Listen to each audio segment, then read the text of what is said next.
Hello, ladies and gentlemen, boys and girls, college football fans across the nation and around the world. This is Tim May with the Tim May Podcast. And Austin Ward, my co-pilot. I'm going to be doing a couple of these this week.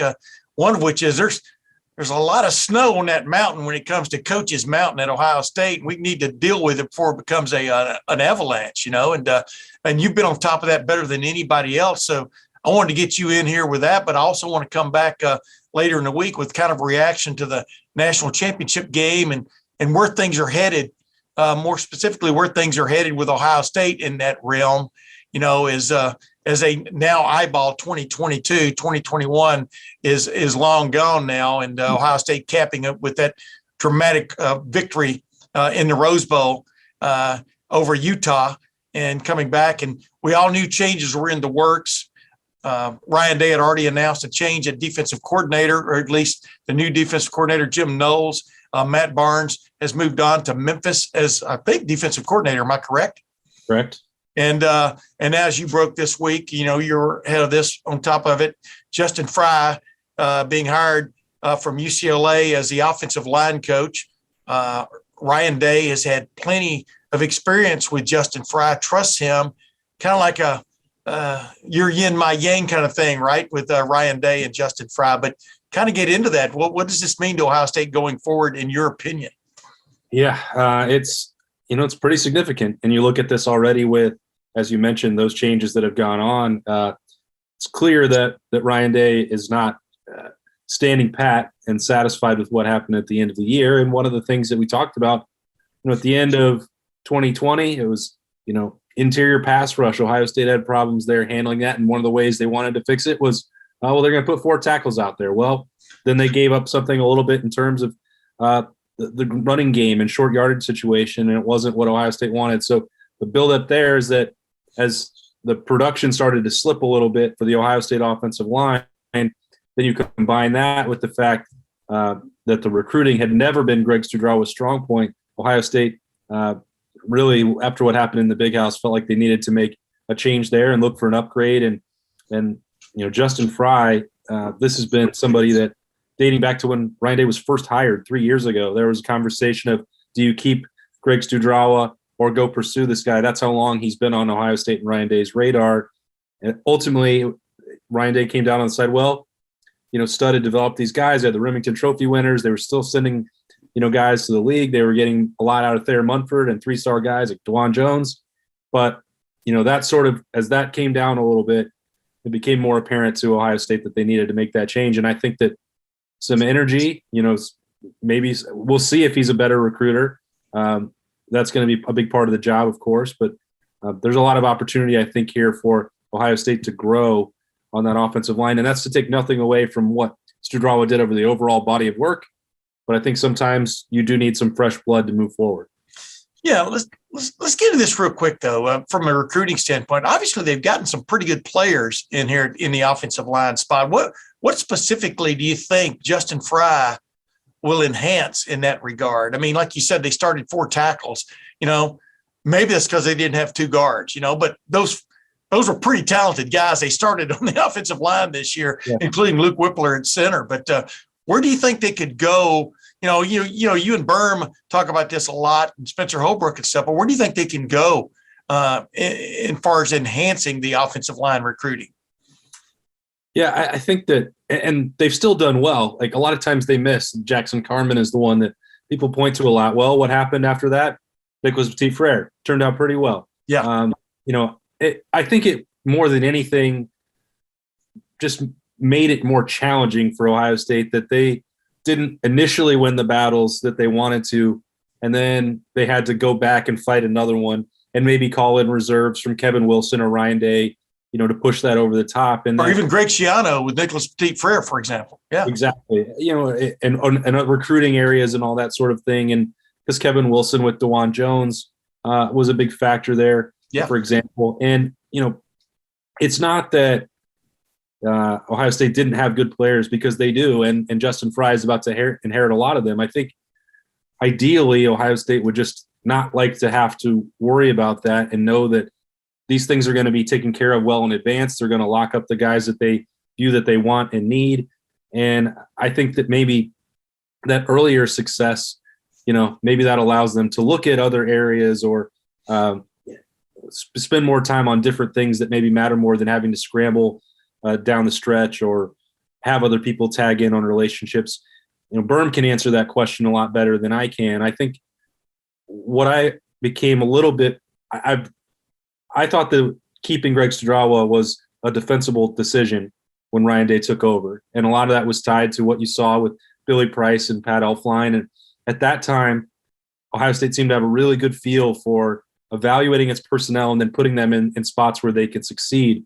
And maybe I'm looking at too small of a sample size, but just like with Michael Jordan, for example, to go back a couple of years, I didn't think that fit really that well. Yeah. When they put together the pieces right here, I thought DeJuan Jones was the fourth best tackle of the four, and he's out there on the right side. And Ohio State won 11 games, and they won the Rose Bowl, and they're the highest scoring team in the country. The offensive line is part of that. So I get all that, and I think we're grading this on that championship scale, and I didn't think Ohio State's offensive line reached that. And part of that could be like maybe just playing a guard like Matt Jones in there, if that could have alleviated some of the concern, or even flipping DeJuan inside and letting Paris Johnson play outside with their Munford. I don't know. I will always defer to the coach's judgment because they see and know way more than me. But just from my evaluations, and I think that, I don't know how much you agree with this, probably to some degree, but it just wasn't – it didn't click the way that it needed to. And when you're looking at everything that may need addressed in this offseason, which is so critical, that counts more than it may have 3 years ago. No, I agree with you, 98.87%. And I'm just tabulating that in my head. I could be off a couple of points. Right. What bothered me as I'm watching Ohio State's offensive line this year is how several defenses befuddled them in the running game. I mean, almost like logjam kind of stuff, for want of another term, with just movement and just jumping, switching just before the snap, things like that. And Ohio State had a hard time dealing with that, and which is why Travion Henderson was sort of hit or miss, the last part of the season. Which comes to mind, Penn State, Nebraska, clearly Michigan, those defenses. And then, of course, Utah even befuddled the offensive line when it came to running the ball, and took some outstanding efforts a little bit by Mayan Williams and Travion Henderson to kind of eke out 100 yards in that game, which is, to get over 100 yards in that game, which is why, you just after you kind of like keep hitting somebody in the midsection, you think he's going to loosen up, but it didn't. So, yeah, that's troubling. And that's troubling to Ryan Day, because Ryan Day is a lot like Urban Meyer in this respect. He wants a power running game to go with this ridiculous passing scheme he's got. In his mind, that's perfection, or near perfection. You're never perfect, but near perfection to Ryan Day. And like I said on Wall to Wall Sports this week, he just thinks not just the team and the players, but the Ohio State fans and stuff, they deserve the best that he can put on the field. And I'm not sure he thought he was getting it as great as the offense was this year, leading the nation in both total offense and in scoring. He thinks it can be better. He's correct, right? Yeah, and I think that, it's a collection of games over time. If you look at the red zone, situations 2 years ago against Clemson in the Fiesta Bowl, maybe that game that's one of 50 different things that could have gone a different way, but they weren't able to finish those drives in there. And I'm not pointing the finger solely at the offensive line for that by any stretch of the imagination. But when you look at nitpicking at the level that you have to when you're Ohio State and trying to win national championships, look, we know that they had flaws even while winning 11 games, and we're not pretending that they don't. And Ryan Day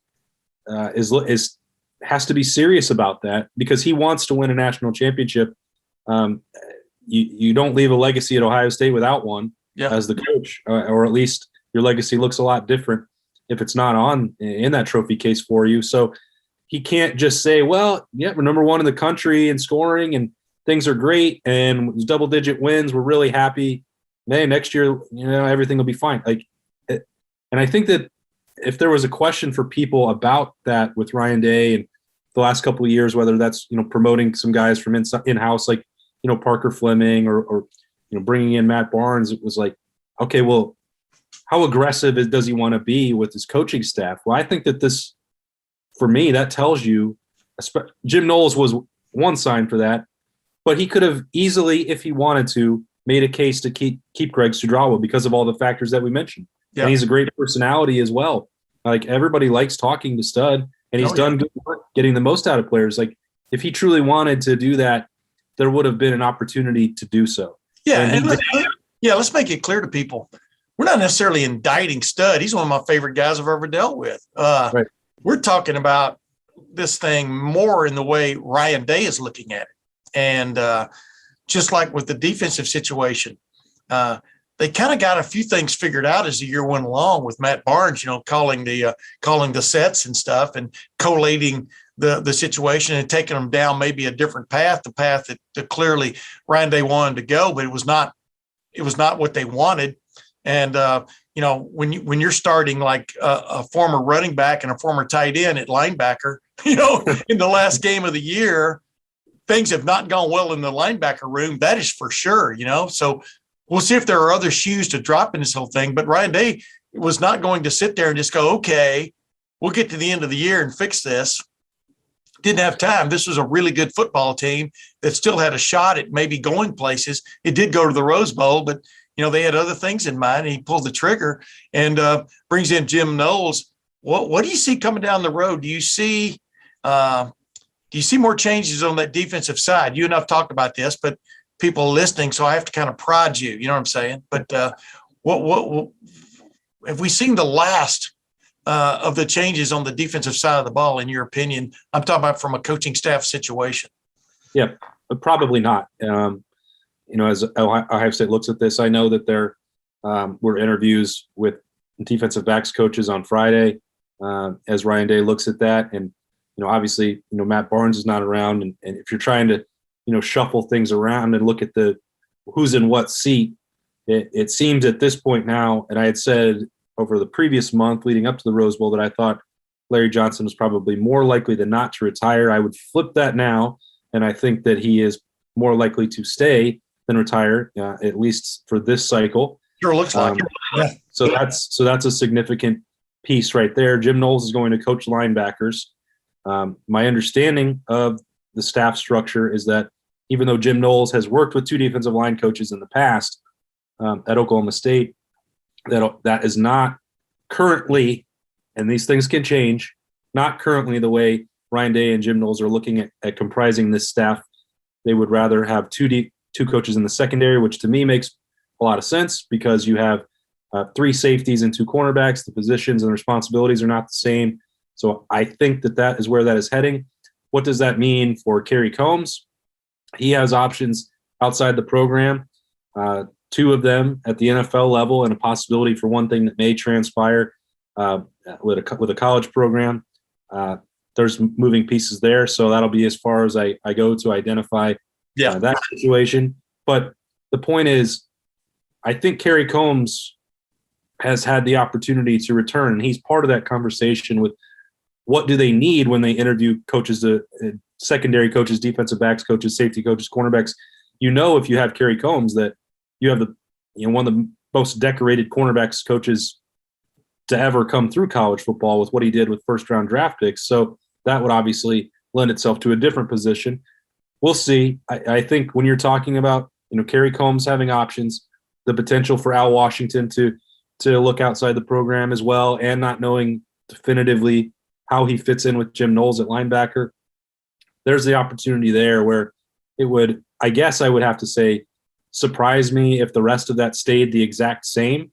I try in these situations not to make predictions because it's not fair to anybody involved, but that's just the reality when you're counting heads and knowing that there are interviews going on. There's going to be, probably a little bit more reshuffling there.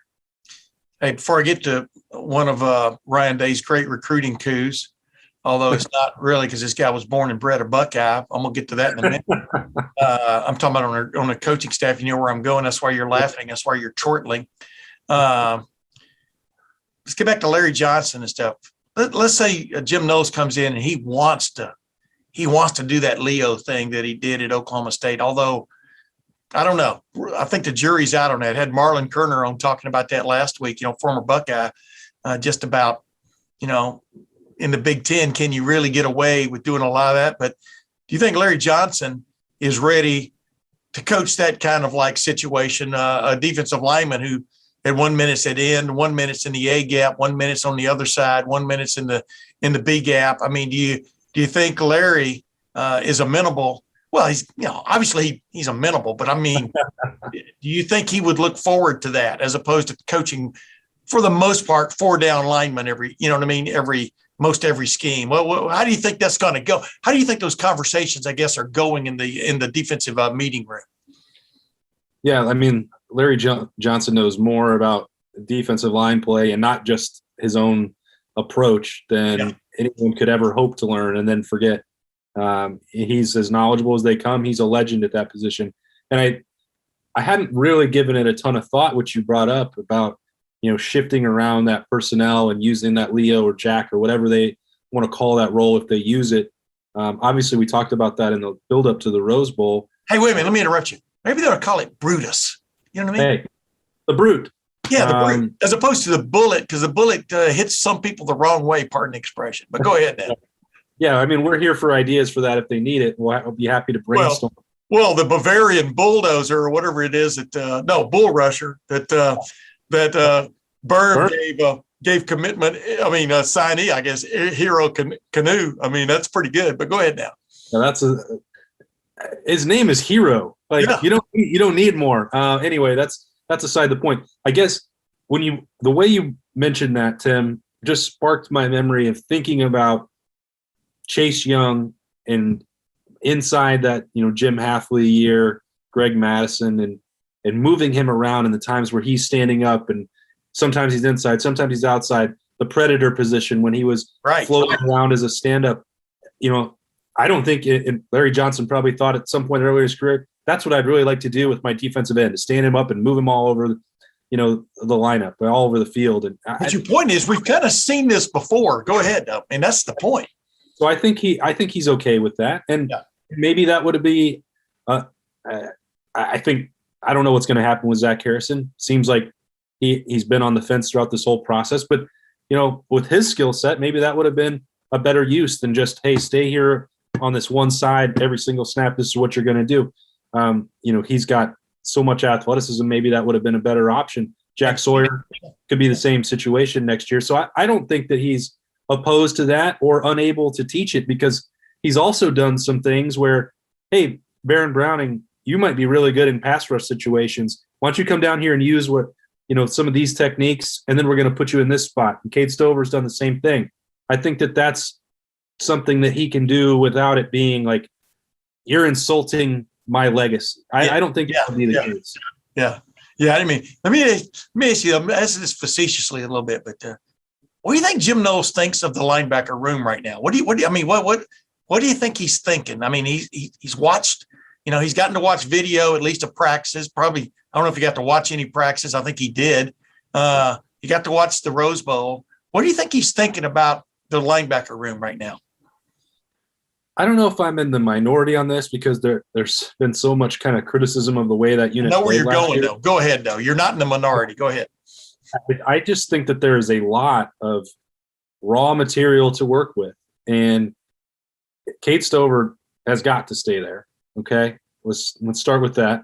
Steel Chambers is going to get another year to be comfortable and fully committed to that position. Cody Simon is going to get his shoulder taken care of for if there was a concern about production dipping at the end of the year. Well, that's why he wasn't fully healthy. Mitchell Melton is going to be healthy going into spring ball. Tommy Eichenberg, the steps he made from September through the Rose Bowl, folks, if you're latched on to an evaluation that you made in September and not letting it go, I urge you to reconsider. He can help Ohio State a lot against teams that run the football. I'm not going to pretend like you want him matched up one-on-one in coverage, running down the field with a wide receiver. Some of this is obviously going to be matchup dependent, but he can definitely help. And that the point is, whatever Jim Knowles wants to do with them, and Diamante Traynham coming in and Sonny Styles and CJ Hicks and these, like, that's a lot of raw material to work with. Yes. I think that the potential for that unit to make a huge leap forward is right there. I agree.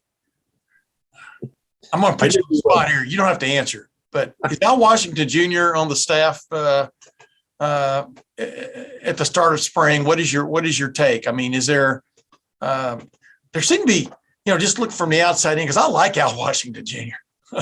But boy, the turmoil in that room, or at least the exit door in that room, was kind of like need to fix almost need to get some grease on the hinges there, because it was squeaking at the end of the year. I mean, what was there a problem personnel wise, or was a problem just with that room? What do you think? Yeah, it's hard to figure. I mean, you have to look at Dallas Gant and Kevon Pope, and what didn't happen maybe, or did happen with Craig Young, even though he wasn't in that unit anymore, and ask if that was an issue.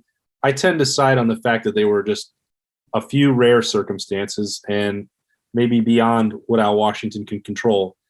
I really just don't hold it against him. And I think that, a year ago it was celebrated when Tennessee is offering well over $1 million for him to be the defensive coordinator. He had done linebackers the year before. Yeah, they'd been the best unit. That's part of the reason 4 of them were on the field against Alabama. It wasn't the greatest schematic thing, but those were the personnel that they trusted the most, that they had available at that time. And Al Washington was a big part of that. The 2-year kind of turnaround that he led, that counted for something. And people have noticed that. He's a passionate guy. He's a skilled relationship and recruiting asset.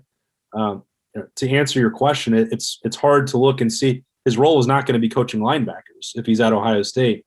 And they're not talking about having 2 defensive line coaches, which is something that he has experience with as well. Yeah. So from that standpoint, I sit here and I don't see the perfect fit, and weigh that as well with the fact that the other programs around the country also don't think that Al Washington suddenly forgot how to coach or do any of the other things.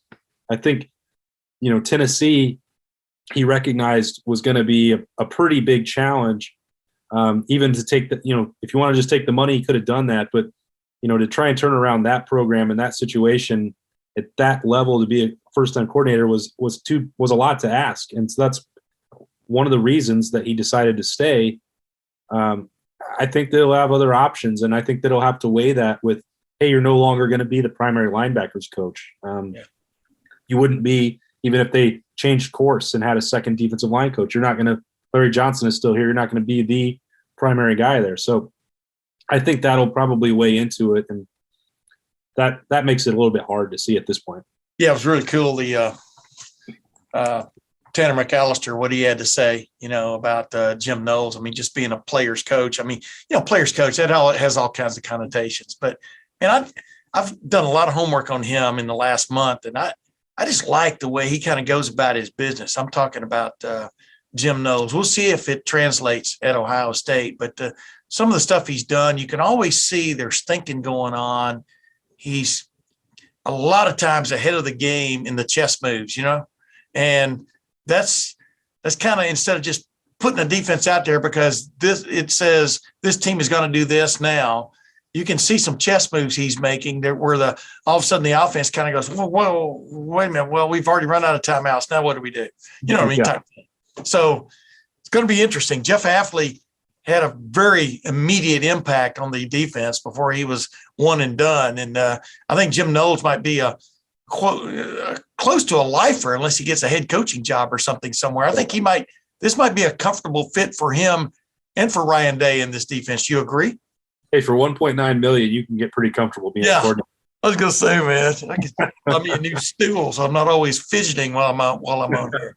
Now let's get to the real recruiting. I don't know if this is recruiting but Brian Hartline staying at Ohio State. You still have to close the deal.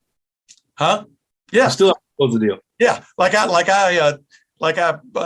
quote tweeted on top of the retweet of your story, earlier this weekend.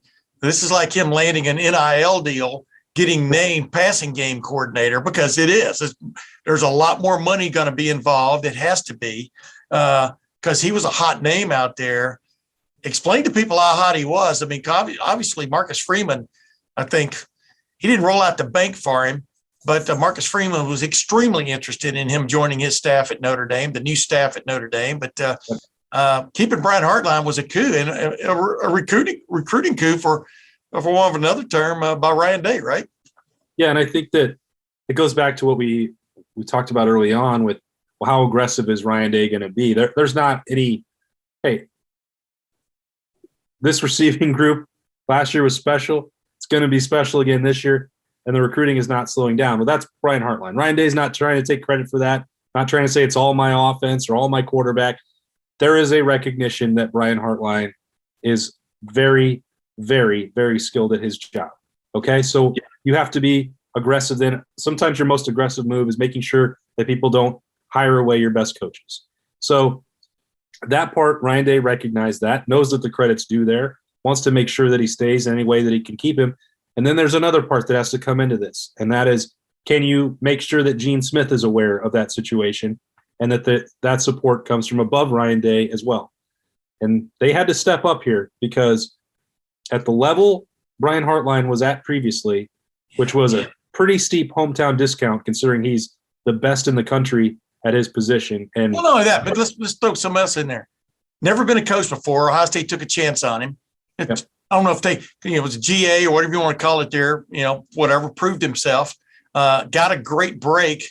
Well, let's face it, when Zach Smith got fired, got a break. But like you go, I'm just giving people a little bit of history. He has proven himself beyond a doubt. Now go ahead.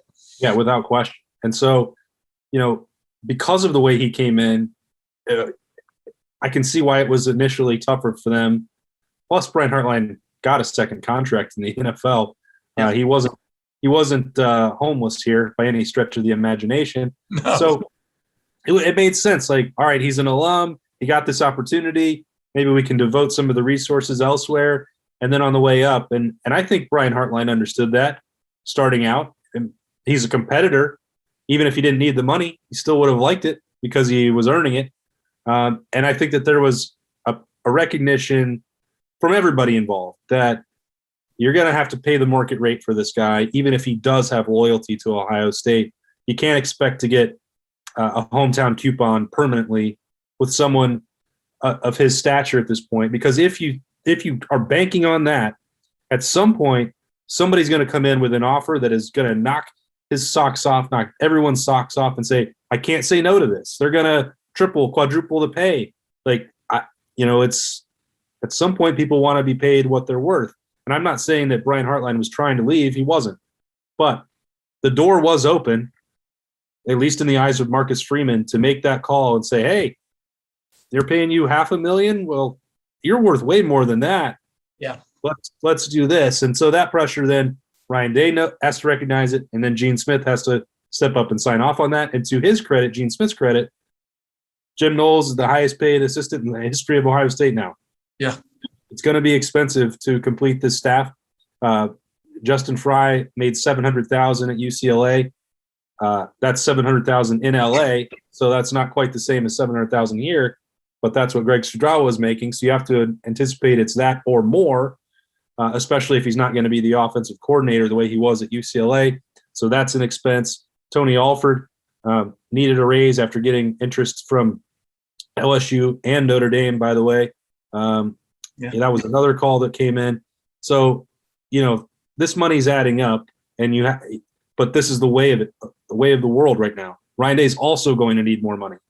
But I only bring that up because sometimes Gene Smith takes criticism for that, and because he's made a bunch of comments in the past about not wanting to be part of the arms race for skyrocketing salaries across college football. He's always been hesitant about that. I've been critical at times about some of the decisions and approaches there. You have to give full credit when he's doing it. Oh, yeah. And the checkbook is open right now for Ohio State coming off of that loss to make sure it doesn't happen again. Lead, follow, or get the hell out of the way. I mean, that's I remember Jim Truman, former late owner of the True Sports Racing team, say that to me for the first time I ever heard that back in 1980s. And that's like auto racing, same thing, man. You're either getting better or you're getting worse. You're not, if you're standing pat, you're getting worse. And there comes a moment in time when you got, like, Ohio State decided to build a big stadium in 1922. They wanted to be Ohio Wesleyan, didn't. I mean, you look around, and there are these moments in these epochs of college football that are huge, and this is one of them. This happens to be all about the money. Show people the money, and it looks like Ohio State's ready to do that. Clearly, they're ready to do that with the Jim Knowles contract. If I haven't seen it on paper yet, but if it's close to what is rumored to be, almost $2 million, you've already set the bar. There, as you know, there are other coordinators out there making more money than that around the country. It's crazy, and you just look at Ohio State's budget for its football coaching staff going forward.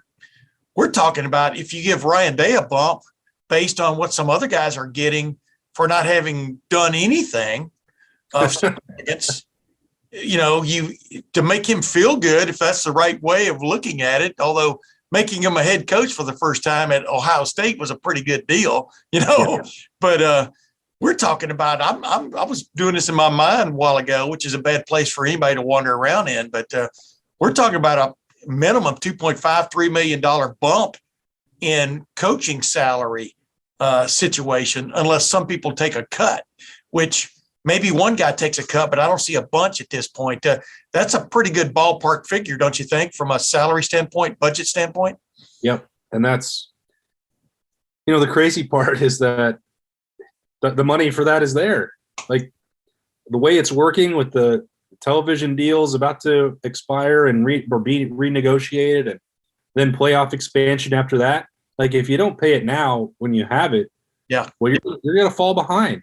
Like you said, it's lead, follow, or get run over. So Ohio State does not want to be in those other two categories. And there were times that it was more willing to follow. And part of the reason, you look at what happened when the SEC really took the lead over the Big Ten in the 2000s through 2010, and whether how strongly you believe that the SEC is still much better than the Big Ten, probably depends on where you're listening to this podcast from. But the Big Ten has largely caught up top to bottom in strength because Ohio State has said you have to aggressively recruit more passionately than has ever been. There's no gentleman's agreement to have that 2012 conversation. You have to pay to keep the best coaches from going to the SEC. On down the list, you have to upgrade your facilities. You have to do this stuff as much as you can competitively. And that's how they close the gap, because that's what the SEC always understood, is that you have to show you're committed financially to win. It's not purely, it never has been about just how bad you want it, or this league is lucky. It was a coincidence that they did this for 10 years in a row. No, they paid for it, and then they got their investment back, and that's what has to happen. I think the bowl season is a referendum on that. I mean, the great bowl season that the Big Ten had for the most part, and I'm looking at the SEC right now, and I'm going, they're guaranteed one more loss. As we record this, in the bowl season. So Georgia, Alabama are playing later as we record this. And I'm going to come back, like I said, with another podcast just about that, but where Ohio State sits, et cetera. But this has been a little bit of a referendum, hadn't it, on where the Big Ten, from a strength standpoint, a lot of ships are rising. I think you agree with me, don't you? Yeah, I do. And look, Michigan had to do it creatively with what they did financially, but their resources didn't change, and they got paid back by, the salary pool around Jim Harbaugh last year, and that paid off in a big way. Michigan State showed, put faith in Mel Tucker and paid up to get him out of his previous situation, and then definitely paid up to keep him after that season. And that's just the way of it.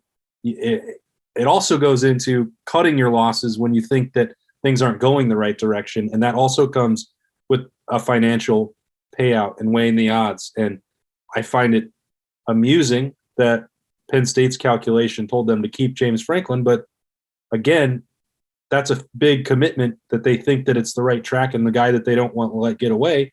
So if that keeps them, competitive for big time bowl games and in the East Division every single year, at least they're willing to put their money where their mouth is on that. And there is no other option. Yeah. You can't cut corners in college football and win at the highest level. Yeah. There's just no way to do that now. Yeah.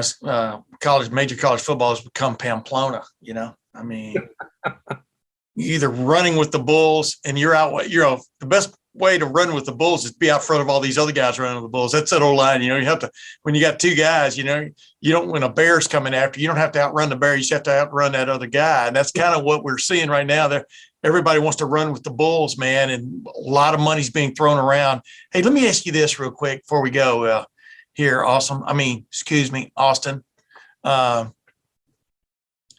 Is this a good thing for college football? I mean, do you think people, we've already had these shows where I've talked about just the transfer portal to me is as big a deal as anything in terms of sort of like maybe turning a few people off to what's going on. But when you link the transfer portal with the NIL, name, image, and likeness deals that guys are getting, AKA slush funds now, they're turning out to be, do you think college football is going to slowly but surely be turning off some of its longtime fans who just see it as a big money grab anymore?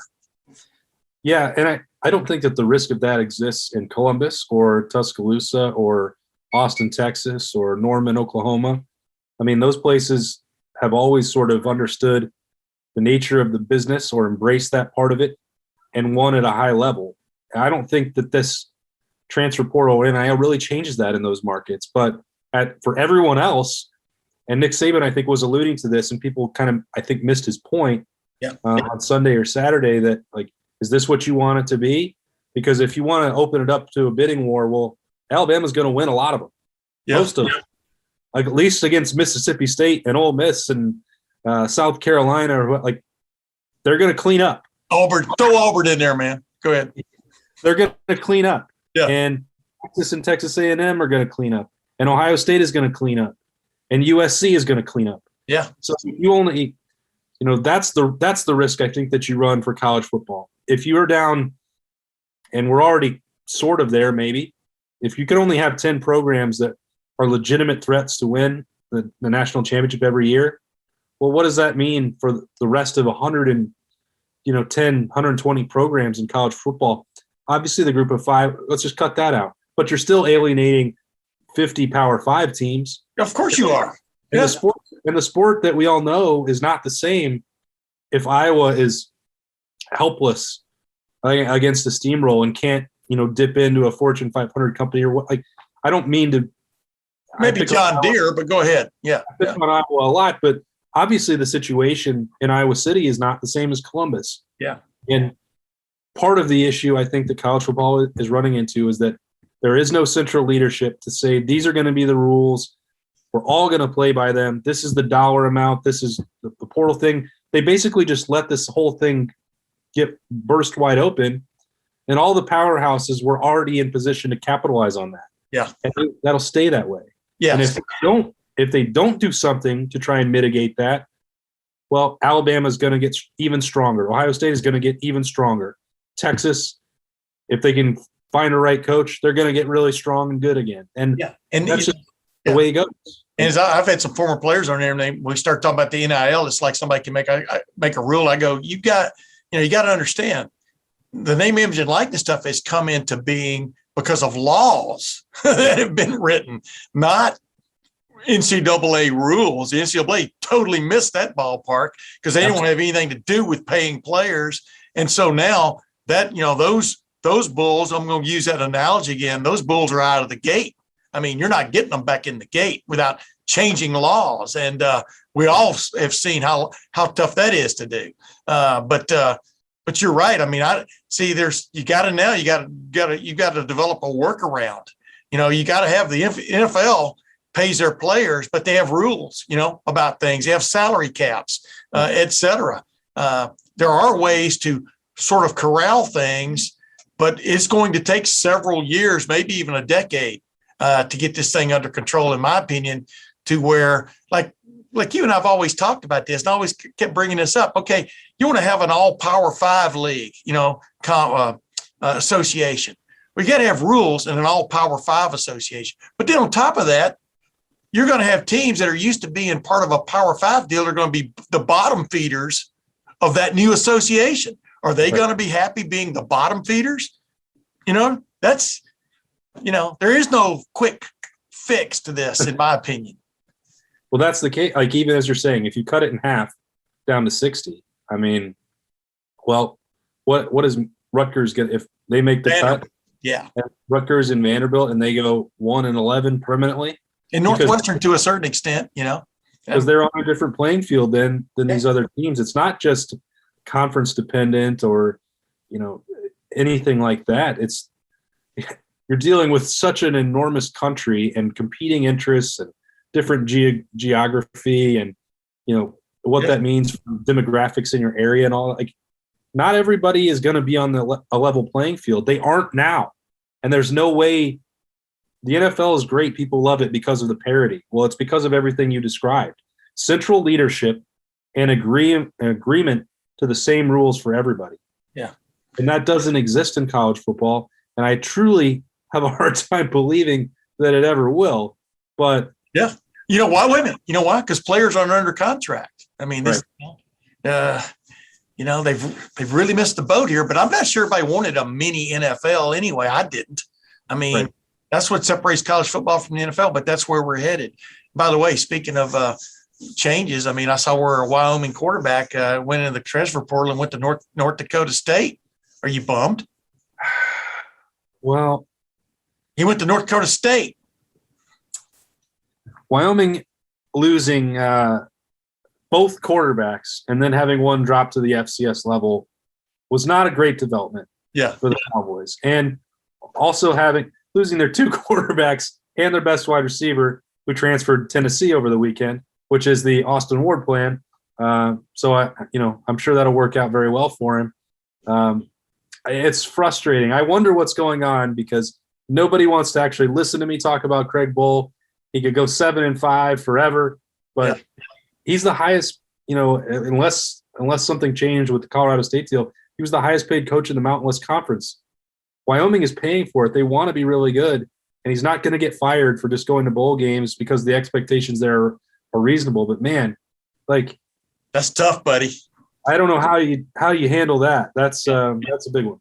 But here's the thing, man. It goes even North Dakota State is downhill from Wyoming, so Well, they do win a lot. You save gas on the way there, Tennessee. I mean, that's all I got to say about that.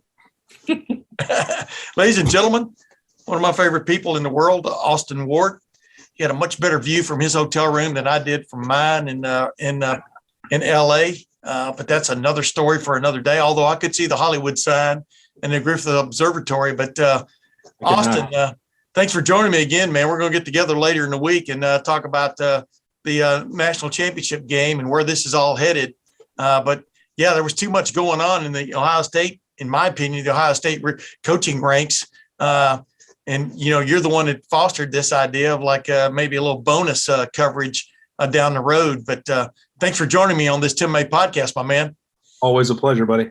I know, man. Does that feel like a form-fitting seat to you now, that co-pilot seat? It does, doesn't it? I mean, doesn't it feel like just occasionally there's somebody else sitting there, but it still kind of feels home to you, right? It belongs to me.